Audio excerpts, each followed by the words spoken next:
Hey, good morning. Let's jumpstart our day with 3 verses from Isaiah chapter 48, verses 17 through 19. Here's what it says. This is what the Lord says, your Redeemer. Love the word Redeemer, right? God's always redeeming situations. That's going to come back to play in this passage. This is what the Lord says, your Redeemer, the Holy One of Israel. I am the Lord your God, who teaches you what is best for you, who directs you in the way you should go. Now listen, let's just hang out on that verse for just a moment. The Redeemer, the Holy One, says, I'm going to teach you what's best for you. God is not out to hurt us with commands just to be mean. He's teaching us, as a good father would, what's best for us, right? And here's what it says in verses 18 and 19. If only you had paid attention to my commands, which means they didn't, right?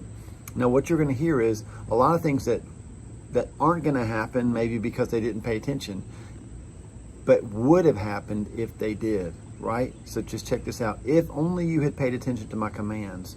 In other words, if you will pay attention to my commands, the things that I'm teaching you that are best for you, if you will pay attention to my words, my truth, the Bible, then your peace will be like a river, your well-being like the waves of the sea, your descendants will be like the sand, your children like its numberless grains. Their name will never be blotted out nor destroyed from before me. Man, what a promise, right?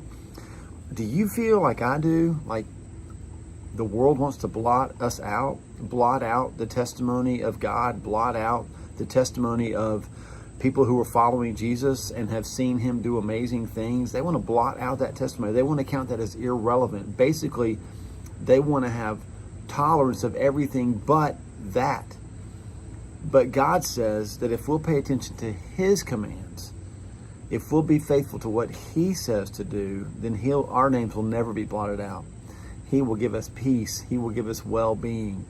Our descendants will be too many to number. And I take that spiritually, right? The spiritual descendants that are coming out of my life and your walk with Jesus, out of the gathering, the spiritual descendants that are going to come, the harvest, the spiritual harvest that will come from our testimony and our faithfulness and God's faithfulness through what we're doing will be too many to count. Listen, I believe this, Albemarle can be changed. Albemarle can be saved. People in our city will bow their knee to Jesus because they're going to see his faithfulness through us. Today, no matter what happens, no matter how irrelevant you might feel, and listen, trust me, I get it. I feel invisible so many times. No matter how irrelevant we can feel, our testimony will not be blotted out.